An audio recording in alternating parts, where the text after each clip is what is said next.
All right, let's get into it. In case you've been under a rock, Neal, and most people haven't, because I've been asked, this has probably been in this entire offseason, I think this is now past the Alabama offensive line question that I get. And this one I deal with on a daily basis. And it's taken over my life in a way that I have reached a point, and I'll talk about in a second. But on Monday, Neal, we had a podcast on Monday when there was a guy on this podcast that said they're not going to play, and what was going to happen, and I didn't guess. I kind of knew that was coming. I was kind of surprised, to be honest with you.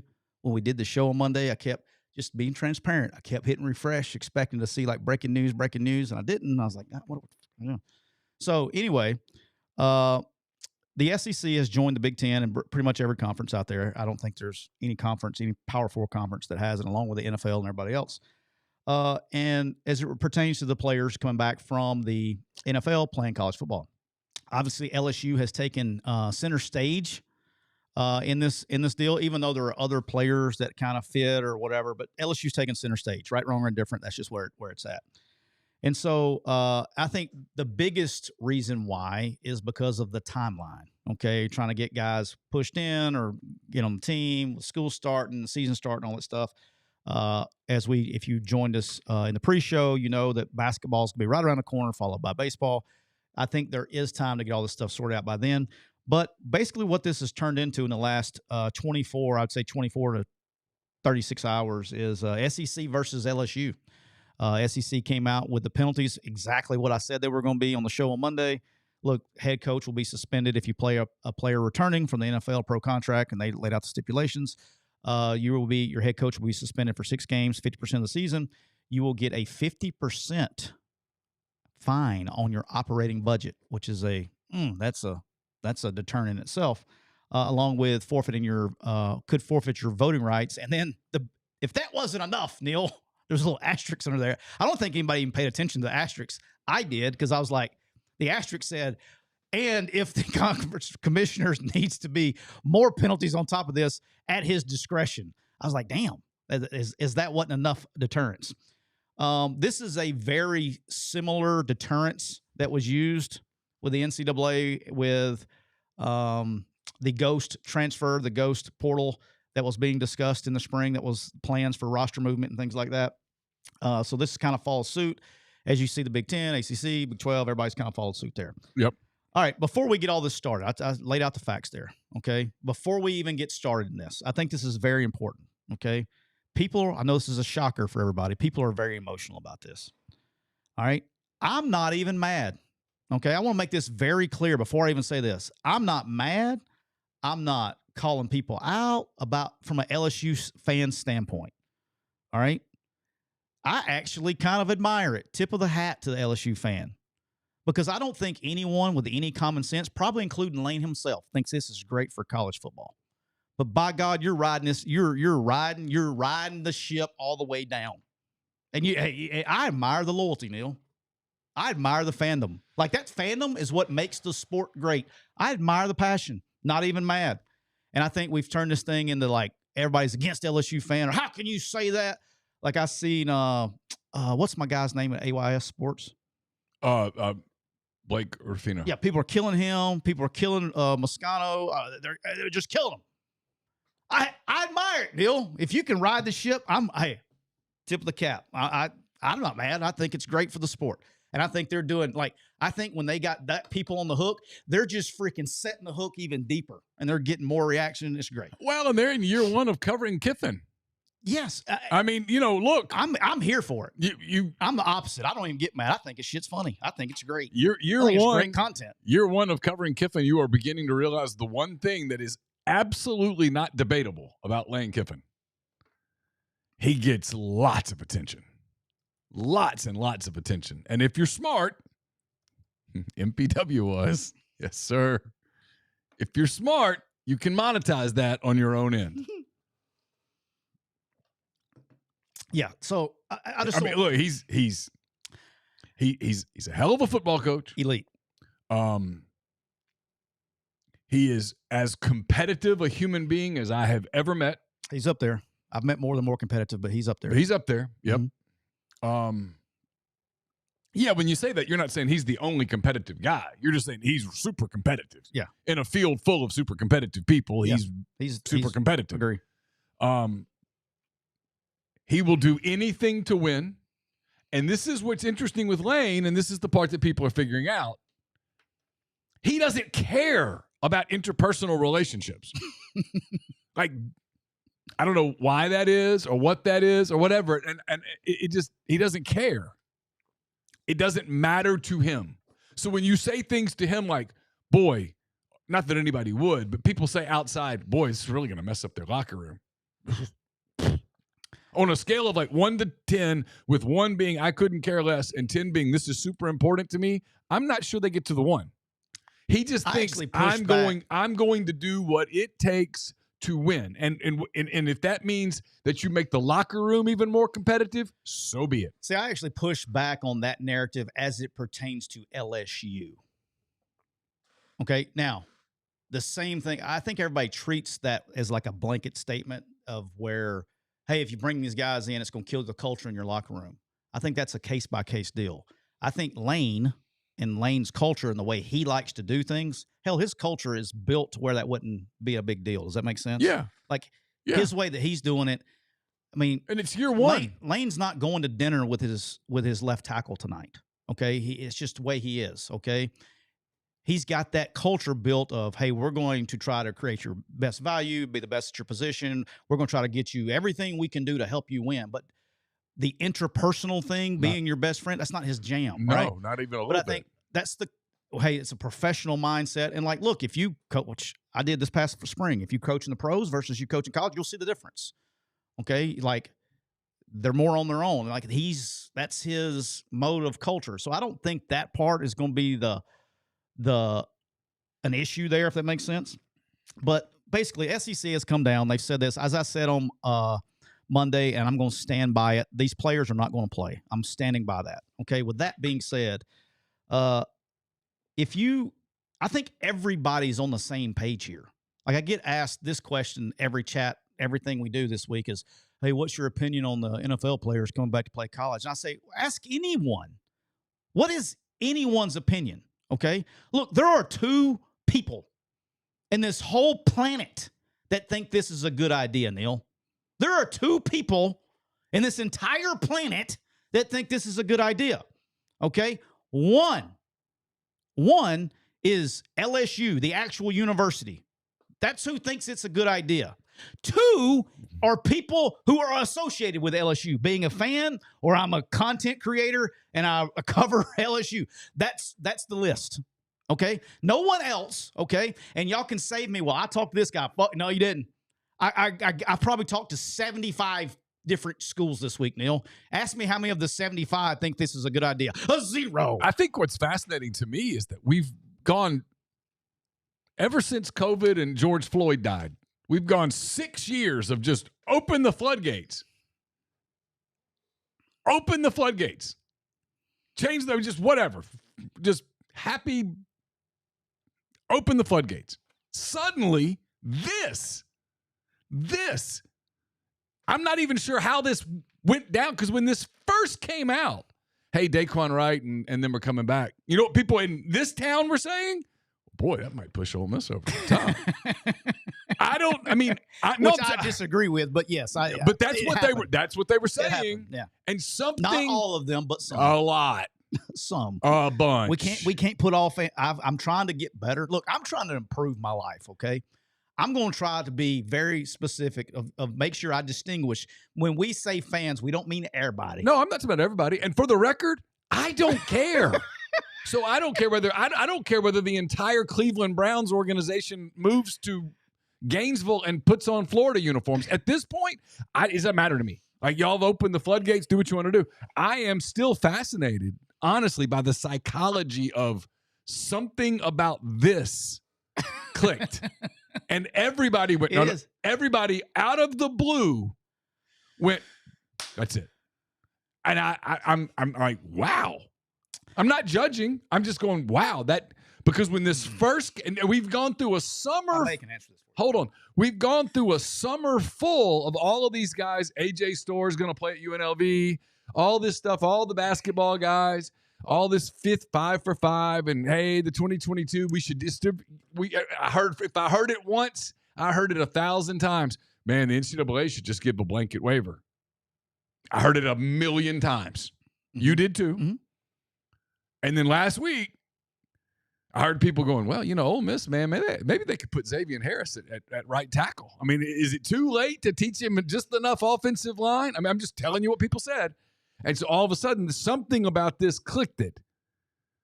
And now it's fascinating because the entire 99-point-something% of the college athletics world has decided this is the bridge too far.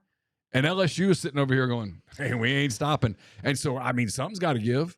I think, can I answer your question a little bit? Sure. I don't know how much I can say on this. I think the sports world knows the truth and how all this went down.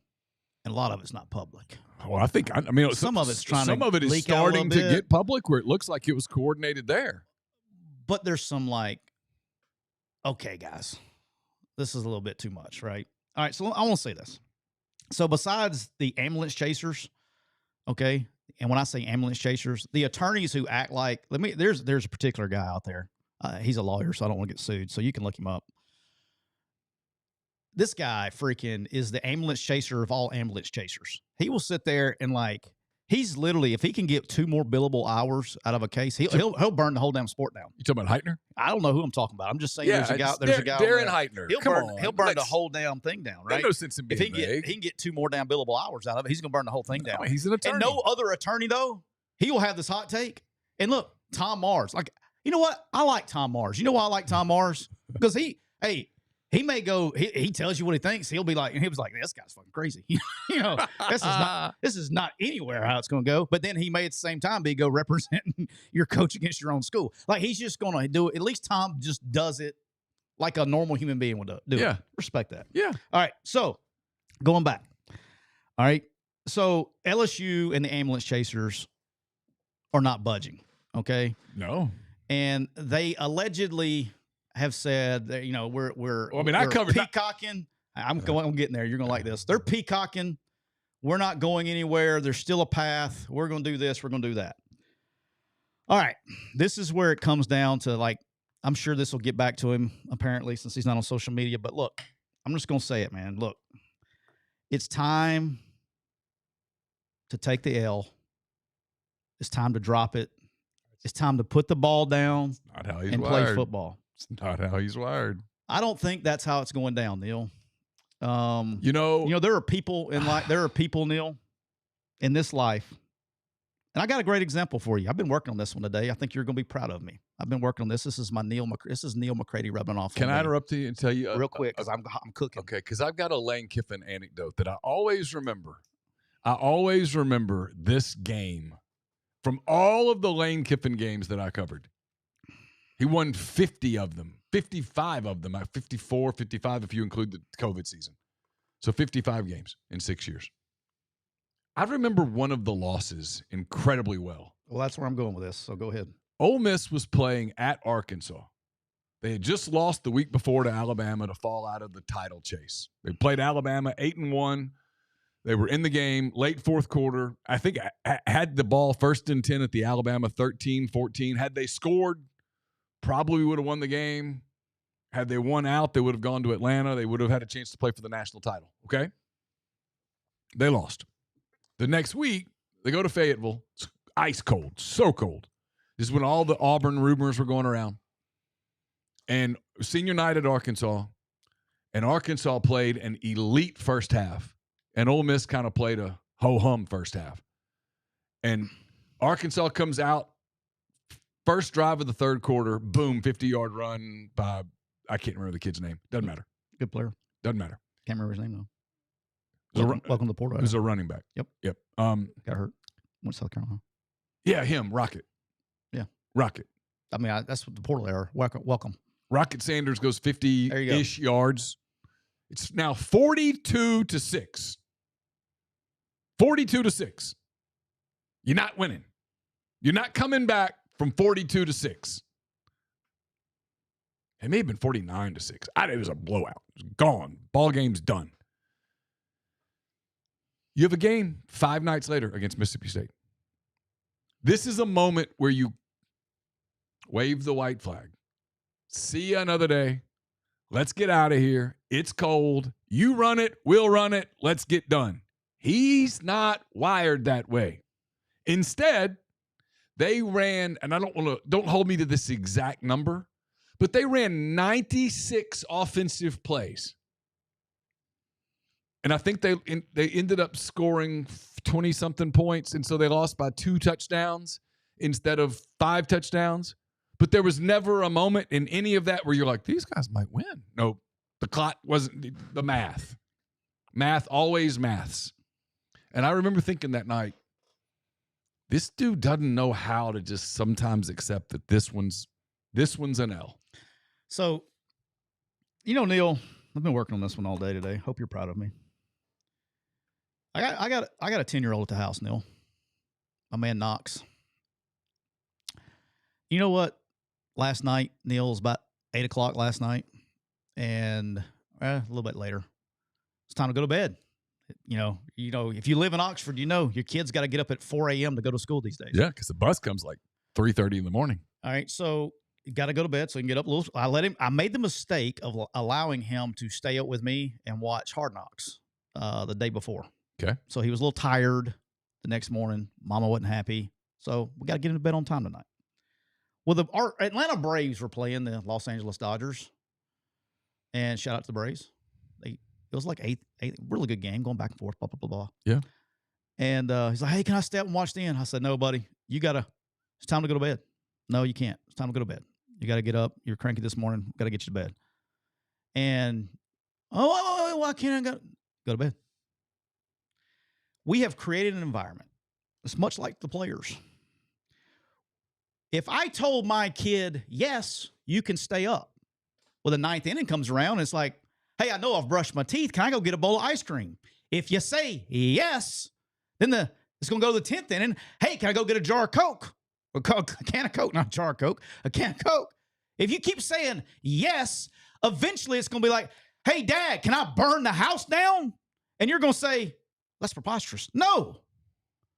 And then you're going to get, the first time you say no, if you're a parent, you've had 3 kids. I got 3 kids. It doesn't matter. You still have them. Yeah, but when they're children, when you say the word no, okay, if you said yes a bunch and you say the word no, immediately with a child, you're going to get just, what are we doing? What are we doing? Yeah. Why? Why? Why is this? Why is that? Why I can't do it? Why?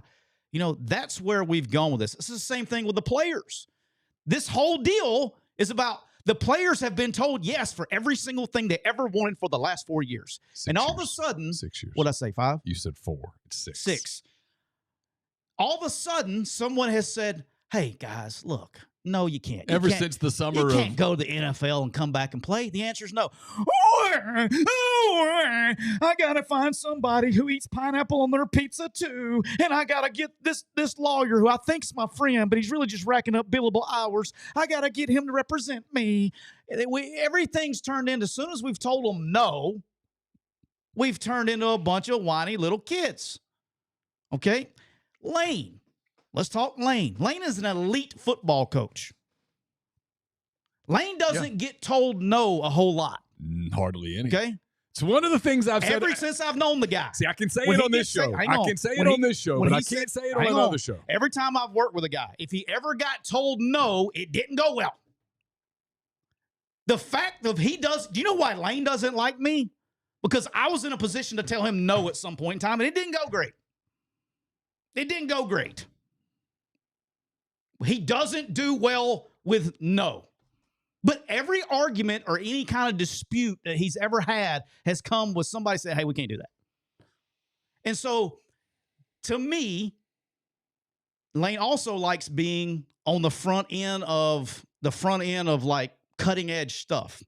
I think Lane found a way that he was going to be cutting edge here. Okay. He's finally been told no. And I think he's just going to double down and triple down and go, My advice is just coach. He's an elite football coach. Elite football coach. He is going to win a shit ton of games at LSU. Wherever he goes, he's going to win. He's got this thing figured out. They're going to dominate the Big 12 if this thing keeps going. I think they're going to be. They are going to own the Big 12. I mean, they got great coaches. They got great players. Like, you're going to win. And so the point of the drill is like, I'm sure Daquan Wright is a great dude. Okay. I'm sure Xavion Harris is a great dude. Okay. The juice is not worth the squeeze on this one, boss. It's time to chalk up the L. It's time to chalk up the L. And next Saturday night at 6:30, we play Clemson on national TV, and just go coach and play. It's just not. But I think he can do it because he's done the Twitter. Maybe this is the new Lane. He's put down the Twitter. He's shown that he can do that. Maybe he can do like this, like he did Twitter, and just be like, hey, we're going to let this thing go right here, and I'm just going to coach this great football team that I have with all these great coaches that I have and just go win games.